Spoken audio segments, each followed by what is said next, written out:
Ladies and gentlemen, boys and girls, welcome back to another episode of How Did We Get Here?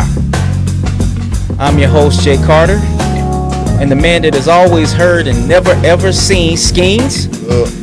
He is here, aka the Wizard of Oz, aka Dr. Claw, aka the background killer. Again, better than your average is the channel and the movement. How Did We Get Here is the show. We got two cousins that are like brothers talking any and everything in the process. How did we get here? Want to send y'all love, peace, blessings, salutations, and wanted to jump on with a guy that's not like my brother, but he is my brother, and he happens to be one of my mentors and trusted counselors. But without further ado, my man Eric Lee Young. Praise the Lord. So thank you for coming on, brother. Thank you for coming on, my friend. No problem. What's up, Skeens? What up, bro? It's all good, man. How life been treating you? Already. So man, how your family doing, man? We just came out of this I forgot what they call it, is Snowvid. Snowvid, yeah. I was about to say Snowmageddon, but they was calling it Snowvid here in Texas, man. Yeah, Snowvid 21. We made it, bro. You know what I'm saying? We made it through. Eric and I've been in Texas. He probably been here for a straight season, as far as span of time, all at once more than me. But we've been in Texas overall about the same amount of time. Like, man, we ain't never, ever seen anything like this, ever. You know what I'm saying? Straight for the movies. Something out of the movies, man. Straight up, man. So, yeah. It's funny, man. It prompted in my mind to have you on, big bro, because there was a sentiment that I had been thinking about and processing, man, that, of course, with COVID going on, and then people were like just kind of under this false pretense that man, I'm done with 20 and, 2021, and just like this idea that things are just going to kind of miraculously change because it's a new year. You know what I'm saying? And, for me, it was COVID, and then we snowed in Texas for, I was off work for 7 work days straight. That's unheard of because of snow and ice and all this kind of stuff. So I wanted to have you come on, big bro, because I think, and I've heard of it, that people have like what they call COVID fatigue. And then I was like, with the snow and ice storm that's added to it. And I thought of you, man, because I wanted to have you come on and kind of just talk to people about how we kind of can navigate and get through the tough stuff in life and not become fatigued with it.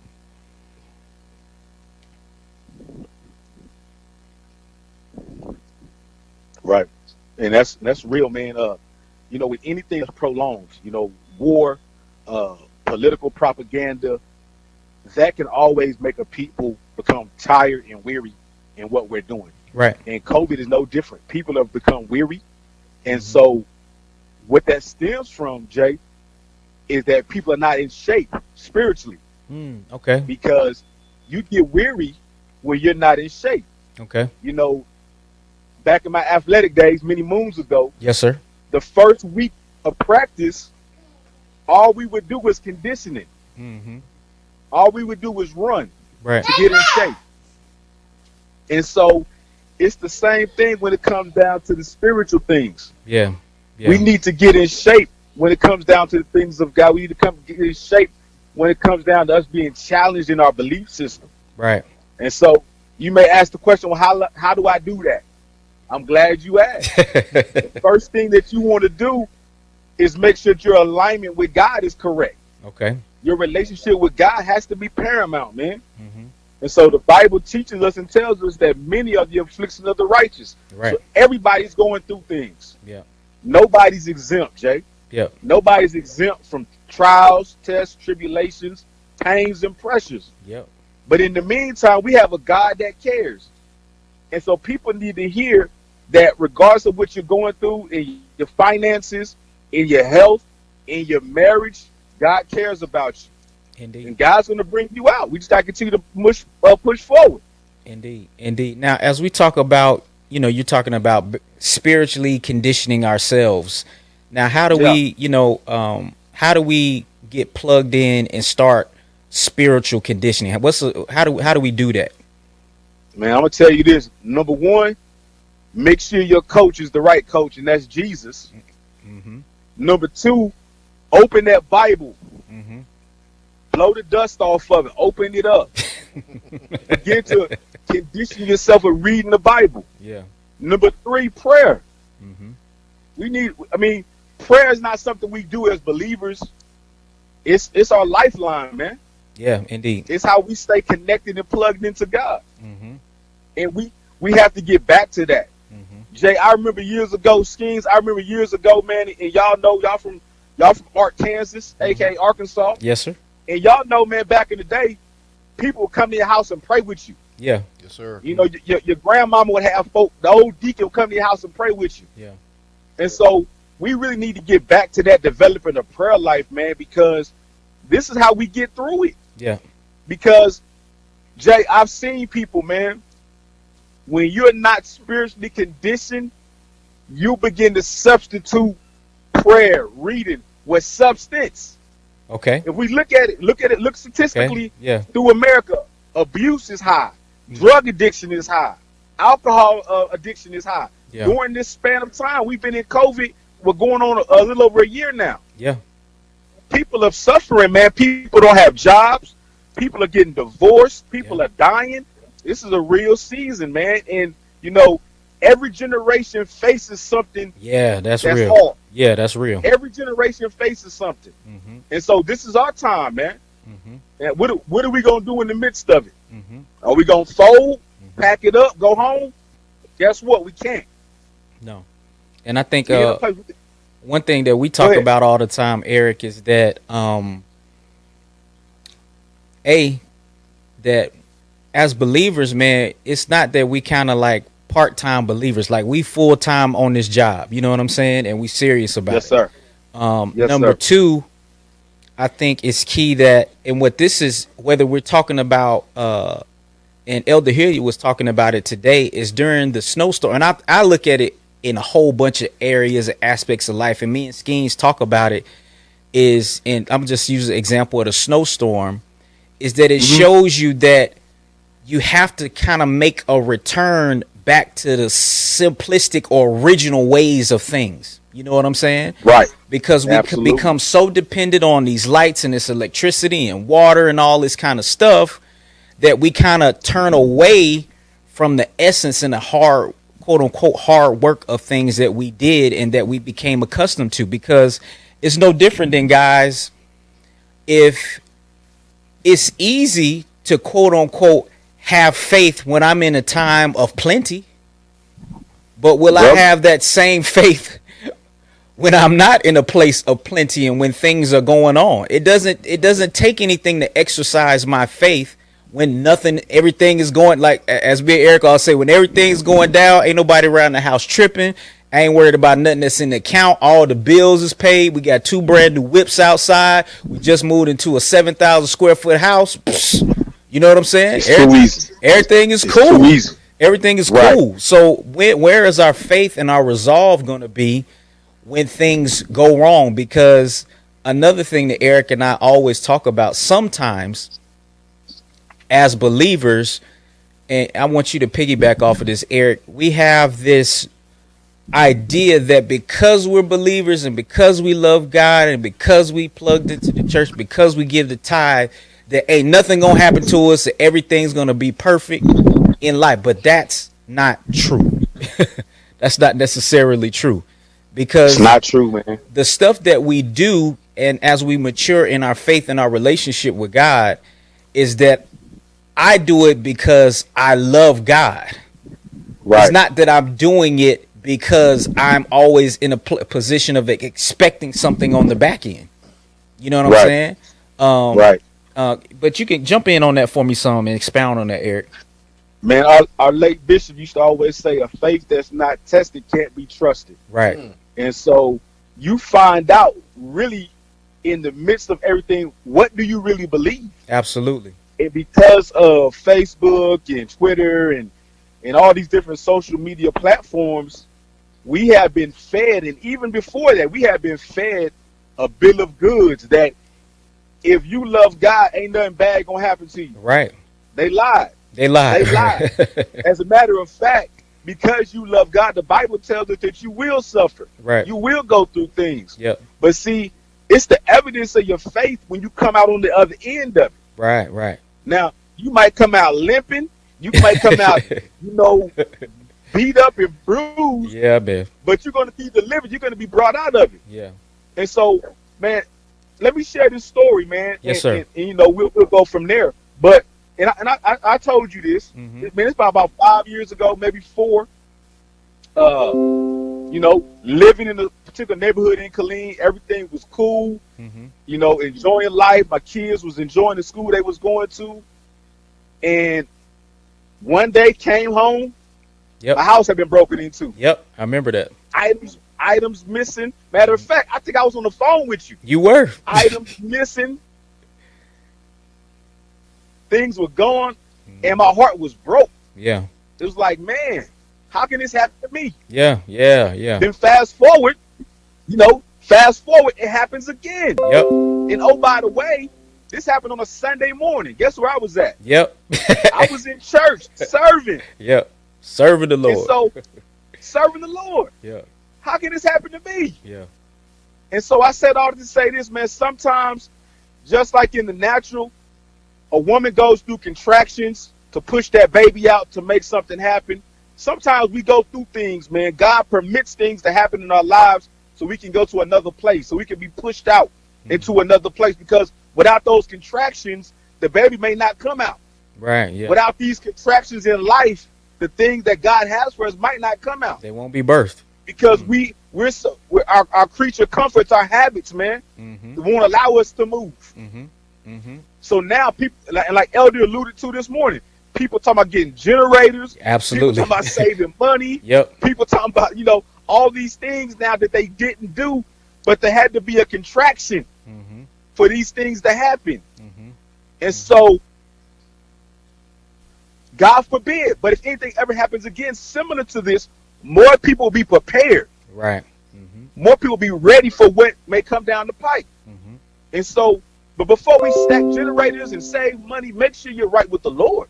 Yeah, yeah. Because at the end of the day, Jay, my confidence is in Him, man. That's it. We can make all the right decisions and it still go wrong. Yeah, absolutely. Like in the course of a game, we can make everything go right, but at the end of the game, we still lost. We don't understand what happened. Mm-hmm. But man, at the end of the day, we gotta trust God. Yeah, yeah, yeah. Man. I remember. I remember when your house had got hit, and Eric, what his turn? Hey man, them boys beat me, man. I still remember that. Them boys beat me, man. They beat me. TV gone. House been flipped, ransacked, man. My kids' iPads gone. Yeah, man. I think I remember I remember something like you was tripping when you came to the house and didn't see the TV or something like that. Do I remember that right, brother? I just seen a dust spot that wasn't dusty. It was a spot on my TV stand that was not dusty. Right. I asked my wife. I'm asking Antonia, where the TV at? Like she wasn't with me all day. Boy, that was a day right there, man. Yeah, man, and but your resolve was the same. And I think I may have told this story before, guys. But when Eric and I worked together, our old boss and another mentor of mine, and speaking of him, that's one thing he always told me.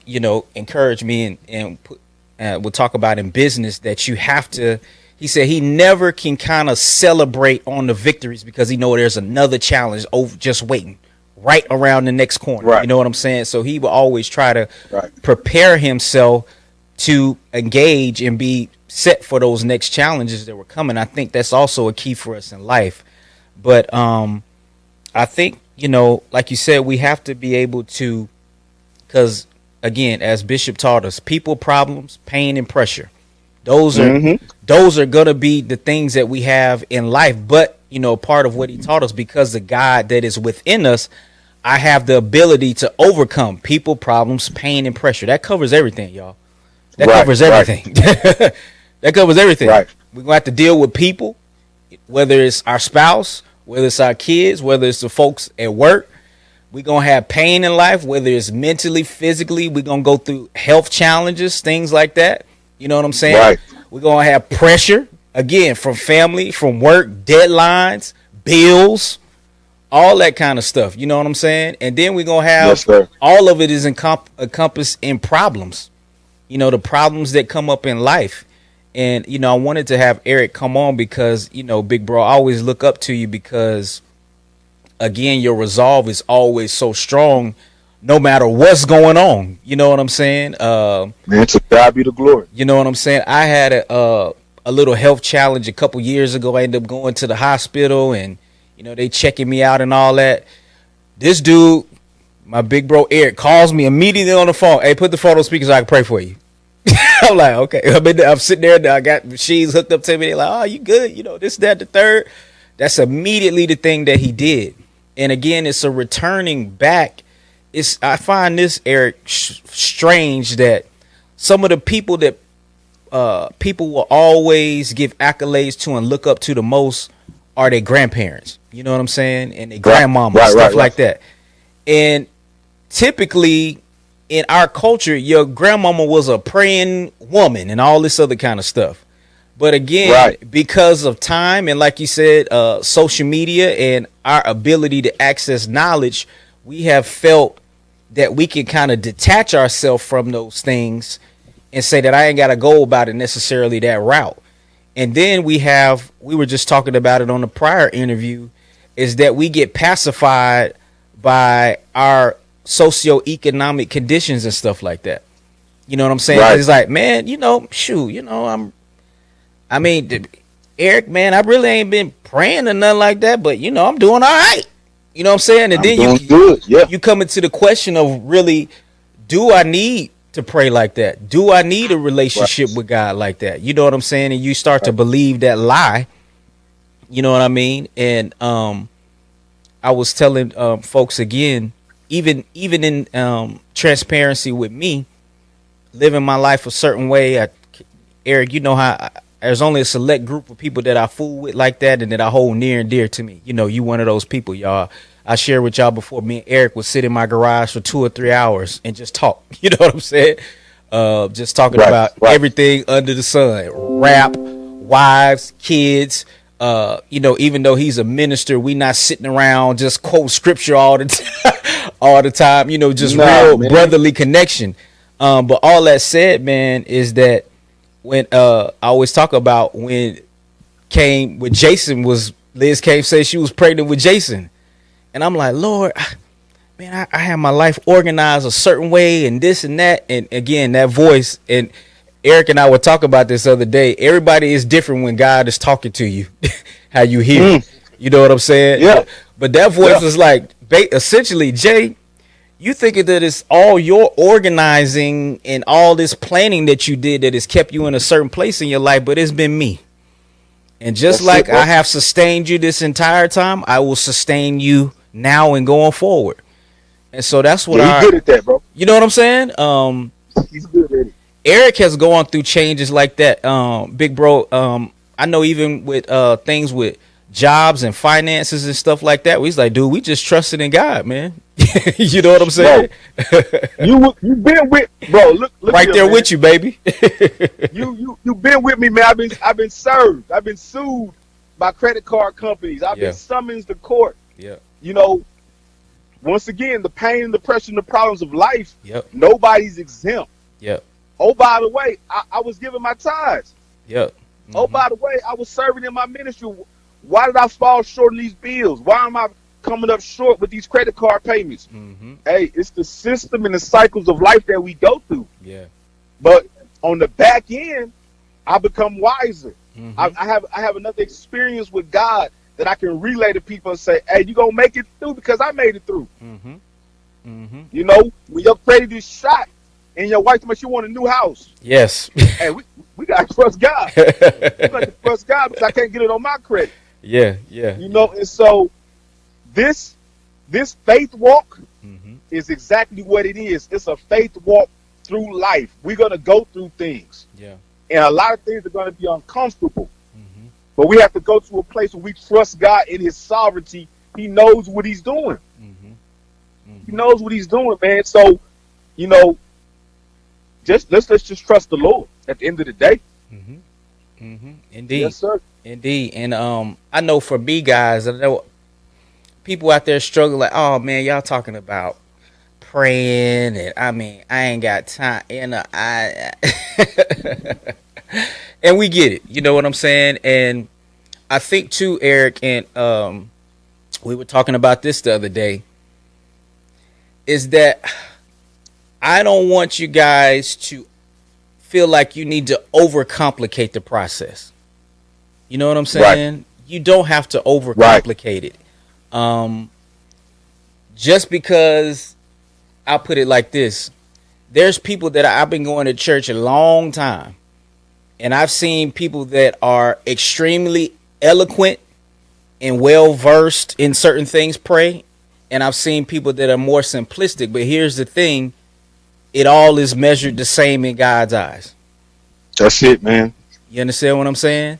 So That's even it. as we talk about spiritual things, and again, Eric, we always talk about, of course, we've learned there's spiritual and then there's the natural and there's practical application. More than anything, guys, and I mean, it's been proven in many studies, the art of positive confession, what that does just for your mentality in general.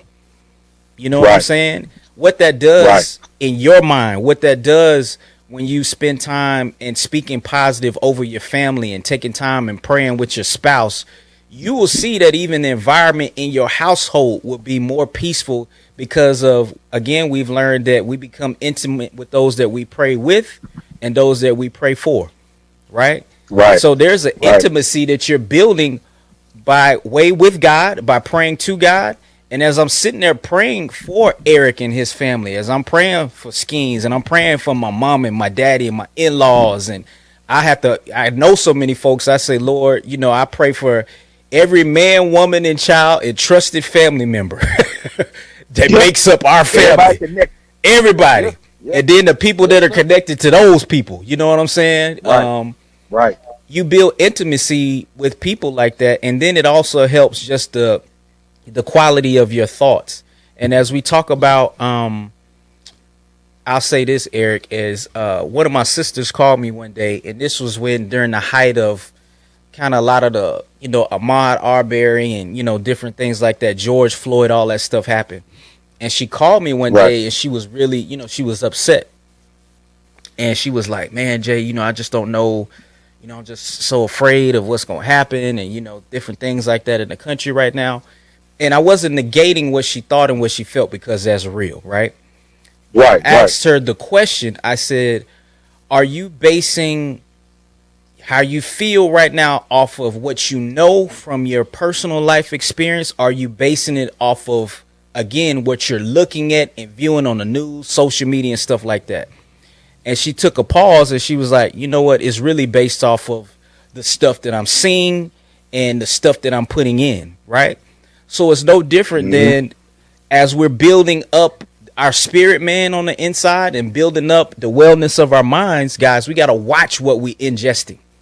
We got to watch that stuff because, again, I had to, me personally, on my, I'm always looking at stuff on YouTube, Eric, and my YouTube had made a thing for me on my phone where I always had a COVID update on there. There's like a little section of videos that will pop up from the news.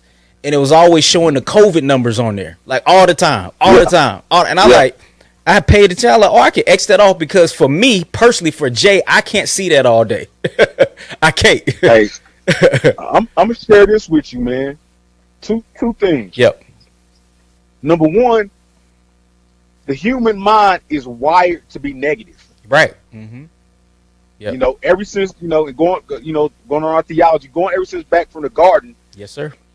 Fear entered in once sin entered in. Okay, yes, sir. Right? And so the human mind is just continually processing negative thoughts throughout the day. Yes. the what if questions. What might happen? What could happen? Yep. If it don't happen. And then, oh, by the way, we add on, like you said, social media updates. And we have a period of time now that we live in where we have 24 hours of access news. 24-hour news cycle. That's what they call it. 24 hours. Yeah. And I want to go back a little bit with the viewers and with people listening about the podcast. Yeah. Everybody remembers the tsunami that hit Indonesia. Right. I don't know what year that was. Maybe like in the 08, 09, something like that. Yeah, sure. And I was listening to it just relentlessly. Yeah. And I remember I was listening on the radio, man, and I was driving down Tremere. And I just broke down, started crying. Yeah. Because I was thinking about the loss of life. Right. I was thinking about how people's they tomorrows were robbed from them. Yeah. People was on the beach chilling. Yep. They was on vacation. And just like that, they didn't have a tomorrow. Yeah. And so because of that negative bombardment that I was just digesting, just hours on end, it really affected me. Yeah. I was like, man, I'm engaged too much. Yeah, man, I gotta unplug. And that's the same thing that happened during this past political cycle. Yep. We seen people that were lifelong friends, man, fall out. Yep. Because of political fatigue. They was bombarded with, inundated with political updates and scandal and dossiers and paperwork and all this type of stuff they were just bombarded with. Yep. And so it's the same thing with COVID. Not saying it's not real, because this is one event. This is one event that we can all say that we have been affected by. Yeah, in one way or another, for directly, sure. Directly or indirectly. Yep. And I'm not taking nothing from no other, event I didn't know anybody in September 11th. Yeah. I didn't know anybody in the Challenger explosion. Yep. But I've known people that have died from COVID. Yep. Personally. I've known people that have actually contracted COVID. Yep. And overcame it. Yep. So this thing, man, has really been something different. But at the end of the day, I've learned to keep my mind stayed on God. Yeah. I've learned to, there's nothing I can do personally to change anybody's situation. But definitely I want to be a person that's praying for them. There you go. I want to be a person that's encouraging people. That, hey, we're going to make it through it. We're going to be all right. Come hell or high water, we staying connected to Jesus. That's it. Man. Yes, sir. I remember, I wish I could remember what year that was, but Tyrone had a message. It was called, I never forget it, keep it simple, look at Jesus. You know what I'm saying? Sometimes easier said than done, but that's it. You know what I'm saying? He's the author and the finisher of our faith. You know what I'm saying? That's it. So that's what we have to do. And again, guys, we wanted to encourage you guys that, again, as Eric said, we will make it through it, and you don't have to feel like you're on an island. I think that mental health is being championed more these days than ever in our lifetime, Eric. You know what I'm saying? So it is. Yeah. Stigma, I think the stigma is really, I think it's lifted in some regards. Yeah. So because in our community it was frowned on. Let's be 100 with it. For real, I mean, you just call a cat, he crazy. That's all you said. or that little boy is bad. That was it. You just need to whoop his behind. You know what I'm saying? It was just simplified. What's the other when they say he touched? Yeah, he touched. They say that too. Yep. Right. But these days, I was talking to another friend the other day, and she was talking about some challenges, and I had shared with her, they have things. Usually, if you check with these days, you can check with your HR at your job. They have free sessions that you can get, things of that nature. If you need to go sit down and holler at somebody, all kinds of things like that. But you don't have to feel that you're on an island. And a part of, depression and things like that. One thing with depression is, like we're talking about, you overthink, right? And then you be feeling like you the only person that's gone through it. You know what I'm saying? Yeah. But in this span of life, as Eric was talking about, even in the COVID and all this is just our event in our generation. You know what I'm saying? That's it. I was looking, I can't remember which plague or something like that. Somebody had posted like that joint lasted like 7 years or whatever it was. I can't remember what it was they were talking about. So I just want to encourage people to have your resolve to be strong and your methods also to be stronger as far as, again, what you're doing as controlling your you know, what's going into your income of your thoughts and the things that you're viewing, but also what you're doing as far as your prayer life. And, you know, again, we learn from our beloved Bishop Holcomb. First thing, you know, he always say, before I get up, I go down, you know, and so he would start off his, because there is a process to it, guys. He would start off his day with prayer. You know what I'm saying? Right. That's as soon as he opened his eyes, he would go down in prayer. As soon as he becomes conscious. Yeah, as soon as I open my eyes in the morning, I'm already trying to get my thoughts together, and then I'm just like, Lord, thank you for allowing me to see another day. And then I just start going down my, you know, as I'm going through my process, you know what I'm saying, to kind of, again, shape my thought life. Because you have to take control. If you don't take control of it, something else will. Some will snatch the control, it will snatch the keys to the car. You know what I'm saying? Right. You know what I mean? Man. So that's real. We just wanted to hop on real quick, man, and have Eric come on, man. You know, it's a dynamic guy, you know, and I was thinking too, man, just real quick. I didn't tell you I was gonna ask you this, but just for some of those couples that are going through some challenges, you know, Skeens and I talked about this. Literally, a part of, you know, a lot of things inspired us to start this podcast, but when we started it, it was right at the beginning of COVID, and we was like, yo, we're going to be at home, so, man, we got to stop talking about it, just go ahead and do it. You know what I'm saying? But one thing we talked about was that COVID was going to show relationships where you were, you know, where you might have been a little weak at, and you didn't know it because it removed the ability to be distracted by things. And I know you deal with a lot of couples and things like that, but Eric, could you give us some knowledge and some encouragement for couples that may feel like they've been in a struggle due to COVID and not being able to move around and having to be at home with each other all the time? Yeah, definitely, man. I think one of the things that all couples must remember is that communication is vital. Yep. Communication is the foundation for everything that we build our marriages on. Yeah. It has to be the communication aspect and component, because we as a group have really just tried to decorate our marriages with fluff. Yes. And COVID has been a great tester, man, of those marriages. Yeah, man. You know, because now I'm not at work 8 hours off the day now. Yeah. I'm at home. Yep. You know, before they start opening stuff back up, man, we were not going on date nights. Date nights were eliminated. Yep. So now we at home, we have to eat macaroni and cheese at the house. And so now you find out, hey, do she really want to hear my conversation? Yeah, man. Can I really maintain a conversation?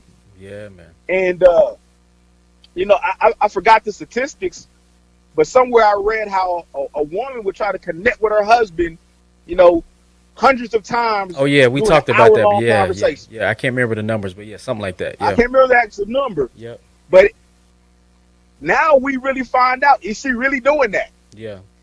Is she really trying to connect with me? And am I as a husband, am I really being responsive to what she's saying, and, you know, how she's feeling, and, you know, what's her emotional state during this time? Because, I mean, it's a place where we really have to dig down and look, because, and I'm going to say it like this, man, people are different from generation to generation. You know, my grandparents, hey, they went through the Great Depression. They went through, you know, major Jim Crow situations in the South. I'm from Tennessee. Yep. And so they stayed together. Yep. Couples don't have that resolve anymore, man. Couples don't have that resolve where they say, hey, we got to an argument, you know, we're gonna get it right. You know, nowadays, man, hey, people will get a divorce and the partner won't even know, take it on Facebook. Yeah, right, right. You see the other person's status changed. Right, the status done changed and their Divorce. background changed. Like, hey, where's she at? Right. You know what I'm saying? So, or she go on Facebook Live and it's nighttime where she at. So, you know, it's one of those deals, man, where we have to learn to communicate. Yeah. I think, you know, using COVID as a piggyback or a springboard, it's taught us. I believe it's taught us how to communicate effectively with our spouses. Yeah. If we take advantage of the opportunity. Yes. Yeah. You know, we have to definitely take advantage of the opportunity, man, and you know, and learn from it, prosper from it, do better. Mm-hmm. And you know, it wasn't a negative for my household. Right, mine either. Because we had already been doing it. Already been doing it, yeah. We've already been communicating. We've already been talking. We've already been spending time together. Yeah. And so, you know, this actually just added to it, man. Mm-hmm. It just really added to it. So if I had any encouraging thing to say, learn to communicate. Yeah, for sure. Study. I mean, put work in. Put work into your marriage. Put your work Study in, baby. the art of communication. Yeah. You know, you got people literally have access to endless rings of knowledge. Yes. By way of their telephone. Yep. Look up what it means to be an effective communicator. I have. Mm-hmm. Look up what it means to communicate dynamically. I have. Mm-hmm. Because I value my marriage. I value my wife. I love my wife. Yes. Mm-hmm. So I've done all the groundwork and I'm just adding to it. Right. I'm just adding to it. Yeah. Yeah. Yeah. But if we allow society to tell us, hey, all you gotta do is sex them real good, right, you'll be all right. Right. Man, nah. I wish that was the case. Well, but that ain't it. Well, we talk about it all the time too, and I mean, I'm going on another tangent, which it's all good. Is that one of the things Eric and I would discuss when, you know, we would talk about, you know, adult entertainment and, you know, what that can do sometimes, talking about from the men perspective, is that when you looking at them, you look at the videos, that chick, you know, you come home from a hard, sweaty day at work and that chick just waiting for you in there. You know, she ain't got nothing on. You just bend her over the stove and it go, you know what I'm saying? That's not real life. It's not. Eric got 3, I got 2. Skeens laughs because he know how my youngest son, Jason, that dude is a diabolical hater when I'm trying to get some action popped off. You know what I'm saying?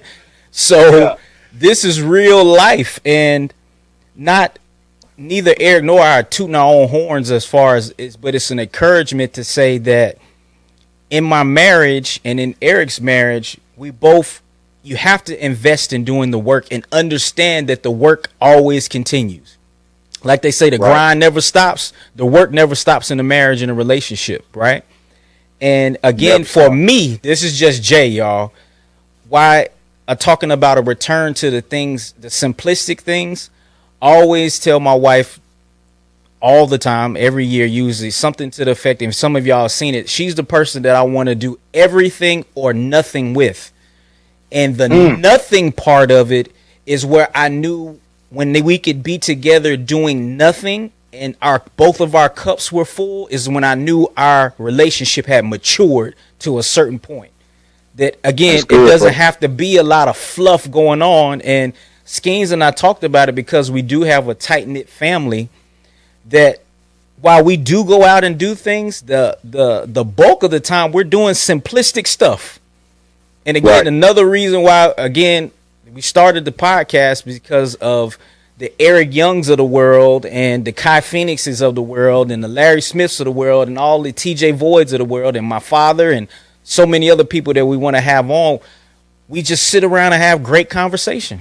You know what I'm saying? And just build. Eric is, again, like I say, he's not like my brother. He's my brother. And over this time, because we spent so much time building and he spent so much time pouring into me as a young married man, we have a level of intimacy that we've built, right? As my brother. Yeah. And so we have to invest that same time. And I'm talking to men, women and men, but I'm talking to the brothers right now. Just as focused as you are in building with your brother and hanging out, or just as focused as you are on knowing how many threes Steph Curry hit last night, you got to be just as invested in knowing what makes your wife tick the same way. Right. You have to pursue it just as voraciously as that. And that's what builds the intimacy. And that's what, guys, again, Liz and I just celebrated our 9th year wedding anniversary. We spent it because we didn't have any power at our house, y'all. So we was over at the in-laws. Luckily, they stay a smooth 3 minutes away.